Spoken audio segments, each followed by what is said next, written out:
Hey, what's up, everybody? It's Stephen A. Williams, president and founder of the creditrepairshop.com. And in today's video, we're going to talk about debt collector lawsuits. I have a report, and I did a short video on it yesterday about the debt collection lawsuits that were filed in the state of Michigan. But the thing about it is that the report said that this is just widespread in all 50 states. It's not, it was just the report was just done in Michigan. For debt collection lawsuits, there was over 208,000 debt collection lawsuits in 2022 in the state of Michigan.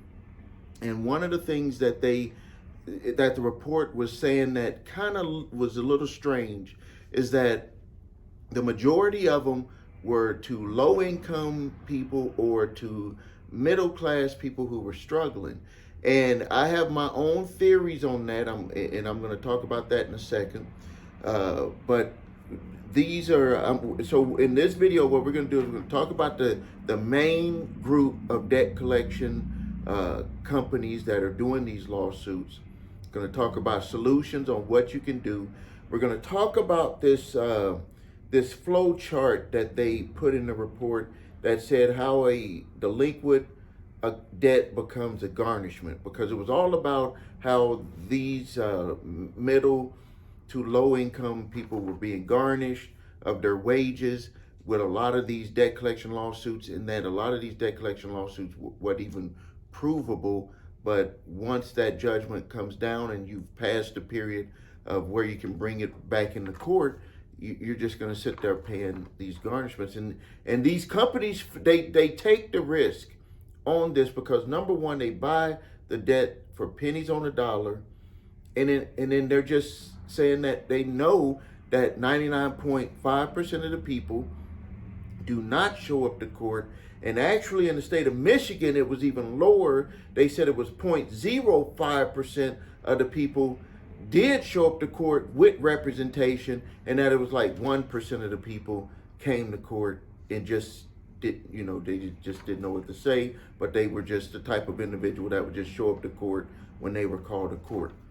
So before we get into the percentage amounts for the debt collectors, I want to talk about the reasoning why I believe that this happens to middle to low income. Number one, middle class people are more susceptible to to having issues at their job.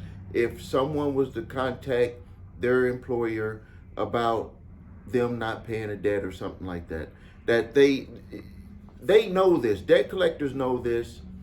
I'm not saying that they're doing it. I'm just saying, this is me talking to you. This is friend to friend talking. Is that debt collector, these companies are smart and they know what buttons can be pushed and what buttons that are pushed, what effect it will have on the individual that they're pushing that button on. So with people who are middle class, they have a pretty good job, but they're living paycheck to paycheck. They can find out if you're living paycheck to paycheck because your credit reports will show how much debt you're paying on, what you're servicing, like your bills, and then they can estimate how much it costs your size family to live. And in your credit reports, even though you don't see this on the ones that are printed out, it states how much money you have listed in your applications that you did with other companies to get credit, how much income you're earning. So they'll know and have all that data about your debt to income. So, and then when it comes to low income people, they just know that they are going to be working. They can't take any time off. They will not be more than likely show up to court. But if they are working, they see that there's a door that's wide open to be able to garnish their wages. So they're able to look at that information too, off of just looking at people's credit reports. They can do this skip tracing and they can find out all of that data is readily available so they can go after people. So now, when it comes to middle class people and lower income people, they know that it's just like being at the gambling table, but it's flipped. They're the house and you're the one that's gambling. They know that, number one, most people don't know their rights. Number two, most people are not going to just show up to court. Number three, people are just going to run, and they're not going to, try to do anything about the debt. Because they're, if they were going to do something, they would have did something with the original creditor. And forgive me with the sunlight. The sun is popping up over here, but hey, we got to do what we got to do. So first, let's get into, this is just for the state of Michigan.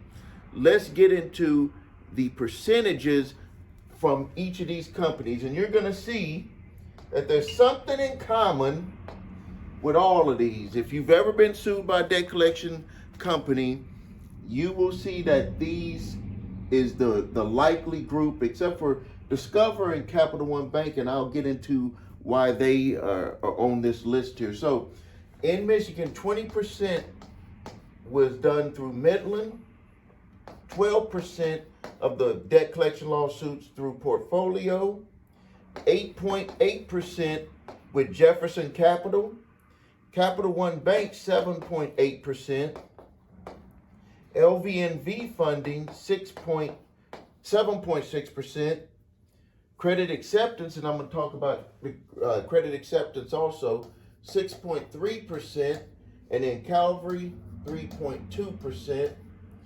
and Discover Bank 2.6%. Now, for credit acceptance, Discover, and Capital One Bank, what they had discovered was that most people don't show up, so why sell this debt for pennies on the dollar when we could just go after them and sue them, and we can get a garnishment because they're not going to show up to court anyway, and we can garnish their wages. That's why those three companies were doing that. And you can also add another one on there, American Express. All four of those are widely known for going after their hiring a debt collection company and going after their debts in court, because they know that most people aren't going to show up. Why would they want to sell it for pennies on the dollar? And they figured that out. And so a lot of them are doing that. But one of the problems that they run into, and they just ran into this, Capital One Bank ran into it, and Discover ran into it with the debt collection lawyer, the firm that they hired to go after people. They had so many accounts coming into their office that they really couldn't handle it. And the attorneys wasn't reviewing the cases. They were just filing them, using a paralegal. The paralegal got lazy, and they just filed hundreds of thousands of cases, and they didn't even have the appropriate documentation. And the CFPB fined that company. They only fined them $100,000, but they fined them $100,000, and they stated that they would never submit any of them the same way that they were doing it before, which was in a way like robo-stamping and robo-producing debt collection lawsuits. But the reason why they were doing that, they wouldn't do that unless they were getting away with it in the past. And the reason why they were getting away with it is because people didn't know their rights, and they would not show up to court. So they gave a flow chart on here, and I want to just go through it with you. I mean, I know that videos can get a little long, but hey, you got to go through this. Like, if you have a debt collection company coming at you, you got to buckle down. Pause the video if you get a little tired from me talking, and go get some coffee or some water, do some jumping jacks, whatever. But you got to listen to this. And another reason why I got to make this video is because just last night, over 20 people sent us their court summons. 20 people sent it, but I had another 50 people who had just emailed saying, hey, I need help. What can I do? I'm hurting. Like, people will put big letters like this on the email. This is the email. This is the subject line on the emails that I get. And if you've ever sent one to me, don't be ashamed, because for some reason, this is what people will send in the subject line. And if you don't know what the subject line is, that's what you see before you open your email.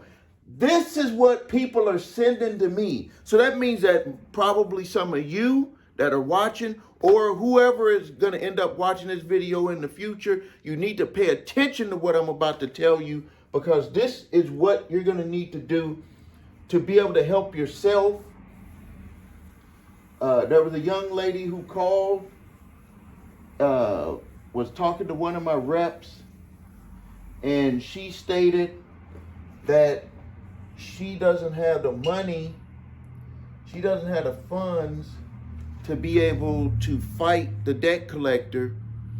And also I was listening to, she was talking to my rep, and she said she don't have the funds to fight the debt collector. And I think someone said that on the YouTube live. Well, let's look at it this way. Let's look at it this way before we get into the lesson here. This is you. This is you. And here's the debt collector. And the debt collector is coming after you for $5,000. And you say you have no money to fight. You have no money to try to stop the $5,000. You either need to get educated on how to fight it, or you got to pay someone to fight it for you. Because let me tell you, if you lose, the court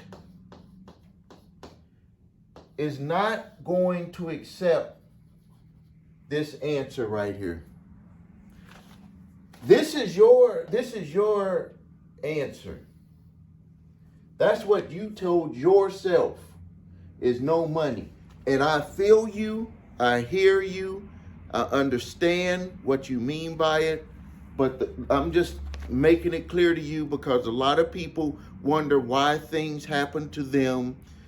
And they're like, why is this happening to me? I don't have any money. I don't know what I'm going to do. And they're like, why are they allowed to do this to me? And that's because when that debt collector gets that judgment against you, they win, they're going to get $5,000+. And for some reason, people don't understand. They never put two and two together. And they say that the information that I could get or have someone do to stop someone from coming to get $5,000 from me how is that worth it? How is that worth it to me to go and do that? And I understand you're saying, or people are saying, they don't have the money. Well, what I say back to that is look at everything that you got in your house. Look at everything all the clothes. Look at the car. Look at everything that you got. I'm not pointing fingers at people, but I'm pointing some fingers. Look at everything that you got. You've been able to afford things that did bring you some sort of value, but I'm here to tell you information on how you would be able to fight a debt collector is worth it.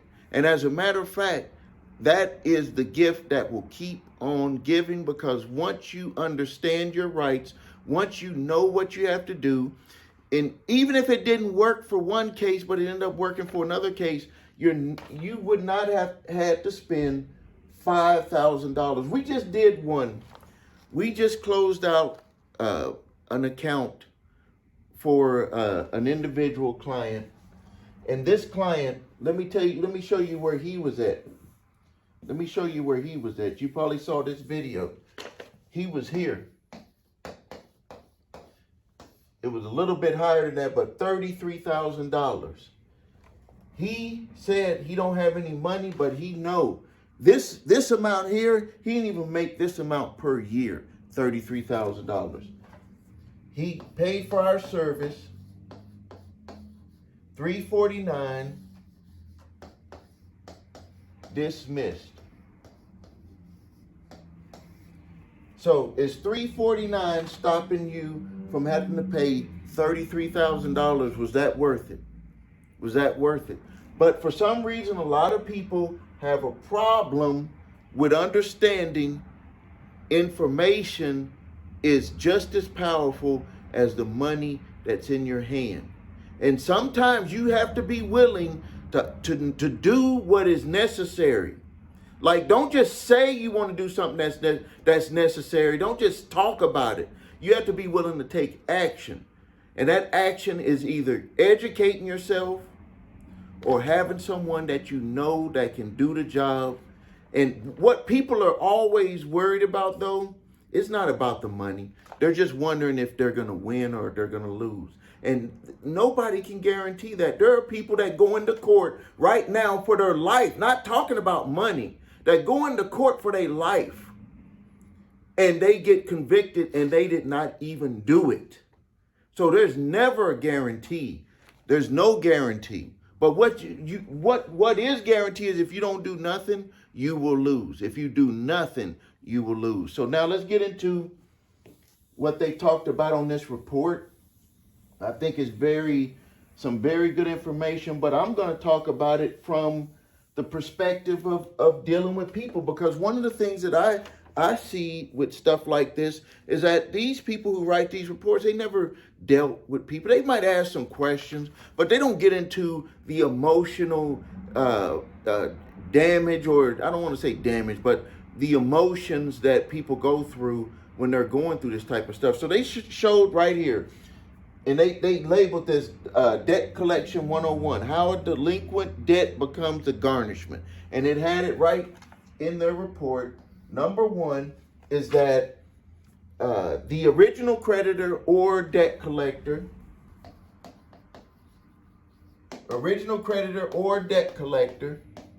well, they said in their report, actually, they said the original creditor would try to attempt to collect the debt, that they're going to try to call you, they're going to try to email you, hey, you had this credit card debt, what are you going to do about it? And that's before they go through the charge-off process.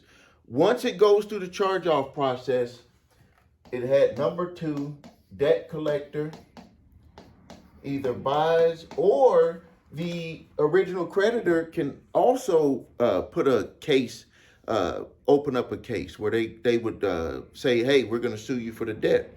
And they will issue a court summons. Now, this is where a lot of people drop off. So the debt buyer buys it, or the original creditor says that they want to go after it. They'll do a court summons. I was speaking to someone on the phone yesterday, and I said, hey, you got to get the court summons. A lot of times they'll send us documents. I'm like, that's not the court summons.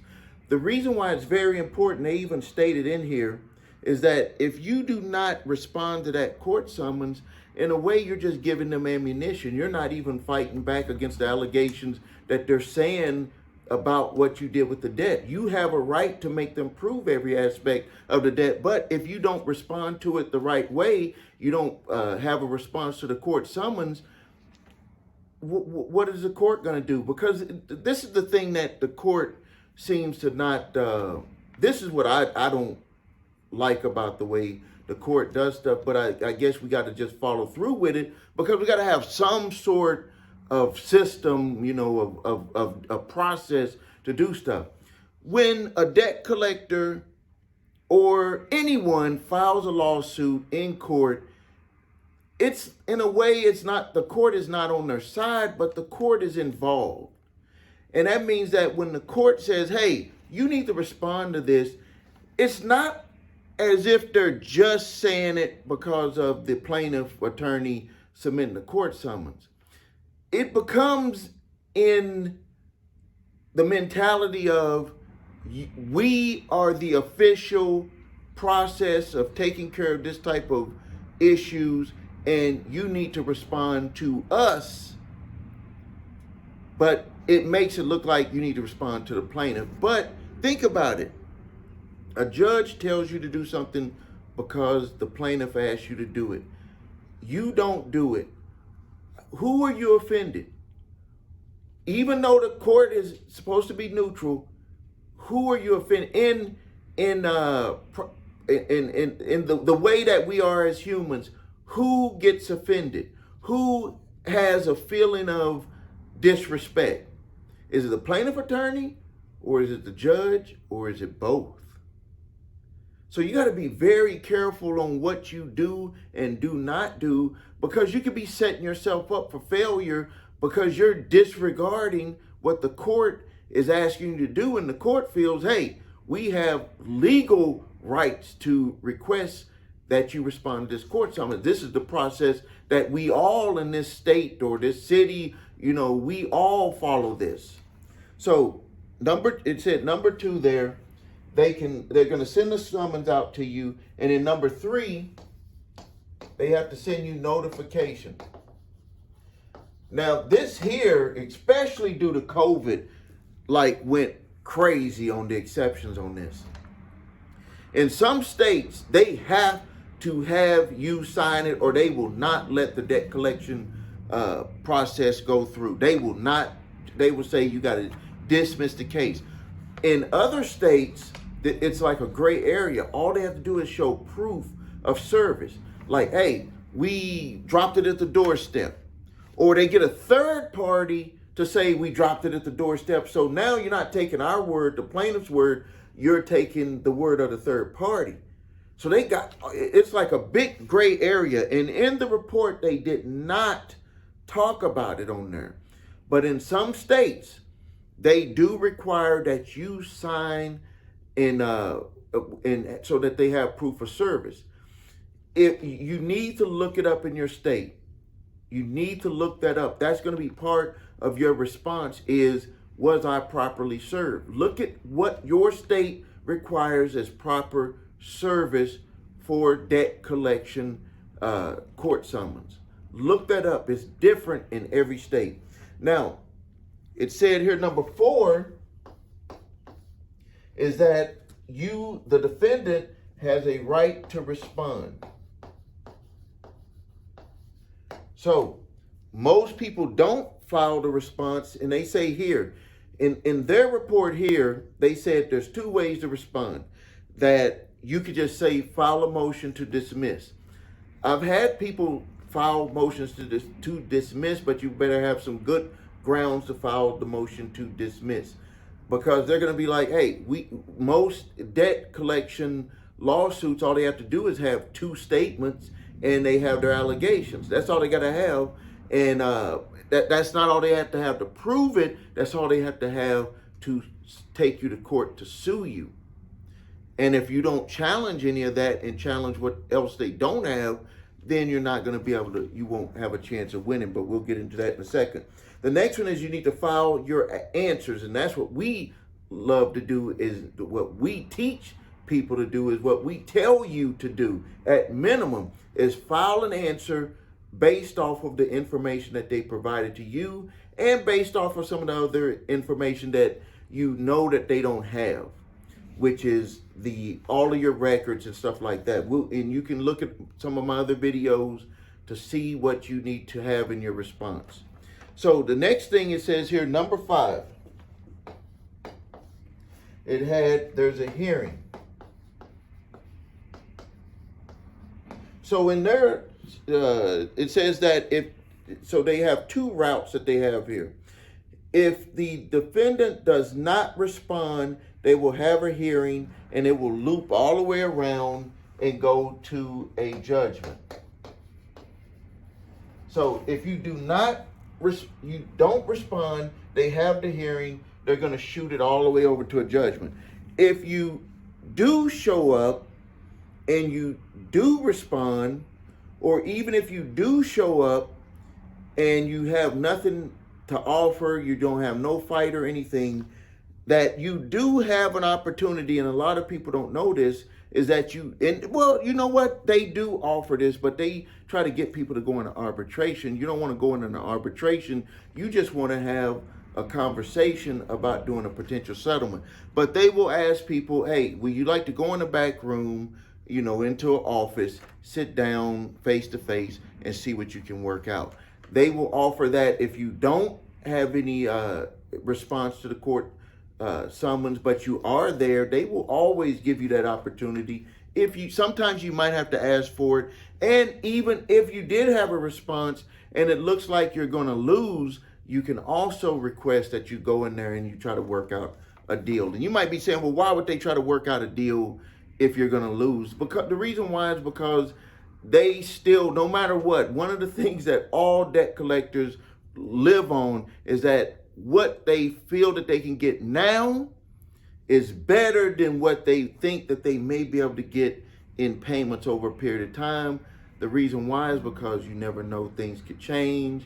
Someone could close their account, someone could stop, anything could happen, and they can't just like reset everything. They have to go into court and start certain things over again. They can enforce the judgment, but there's certain things that they have to start over again every time that they try to garnish you. Maybe you change jobs, they would have to send that over to that job, all types of things. So they're always focused on what can we get right now in our pocket. So but if no resolution is is agreed on, then the judge can make a decision when people come back in and say we're going to do a judgment or we're going to dismiss the whole case. And from experience, what I believe happens a lot with these types of cases, that it goes off of how much nerve you have. And what I mean by that is that some of the times the debt collector, they will know that they're going to lose, but they're just trying to see, number one, if you show up, number two, if what is the they try to feel out the judge. Is this judge someone that always goes on the side of debt collection lawyers, or is it a judge that kind of moves towards the defendants for the consumers? You never know that. Not to say that it's slanted, but some of the people do say that it's slanted. I can tell you, when I went through my situation in the 90s with a debt collection lawyer over a credit card debt, it seemed like it was even down the middle, but it did seem that the court judge was not used to people challenging the debt collection lawyers. That they see the debt collection lawyers all the time. You never know, they could go to lunch with each other. I don't know. I'm just saying, just talking. But they see them all the time. Just imagine you see someone all the time. You see the person who's getting sued for the debt, you might see them 1 or 2 times. As a matter of fact, they only saw me 2 times when I first went in for the initial hearing, and when we came back, when I asked for all of the proof, and they gave that big Bible full of debts that they had purchased, and then we went right into the side office, worked out a deal, and settled a debt for $500. That was that they had claimed I owed $4,500, which I never owed $4,500. I just didn't know my rights at that time, but I accidentally asked the right questions. And also, I didn't even know that I didn't have to pay the debt because of the statute of limitations on collecting the debt. So if you find yourself in a situation where you need help with a debt collection lawsuit, we have 2 options. I have one where I would just walk you through step by step with a video. I give you the documents, everything that you'll need, and you'll just go point by point, follow my directions, and you'll be able to submit a response to the court summons. If you just feel that you can't do it, then you can send your documents to us. We can review it and we can do the response for you, depending on how much work is needed. It's like a sliding fee scale based off of how much work is needed. We do not represent you. We are not attorneys. We cannot represent you. This is for informational purposes only. And but we will assist you with getting your responses, and then you will be required to go to court. And if it's a hearing that they want to have, or maybe you just turn in your documents and they're gonna make a decision based off of that. So thank you for your time. If you need help with your credit, please visit us at thecreditrepairshop.com. Watch the video, What Makes Us Different, so you can see my 8-point validation process, my 2-phase settlement process. You need your credit reports and scores, go to the website your3scores.com to grab your TransUnion, Equifax, Experian credit reports, and all 3 scores. Has all of the information that you need on there. And it also has information that you may need to be able to fight a debt collection lawsuit, because in the comment section, if they have the word that the account was canceled, that could be a 1099-C, and you wouldn't even be required to pay that debt.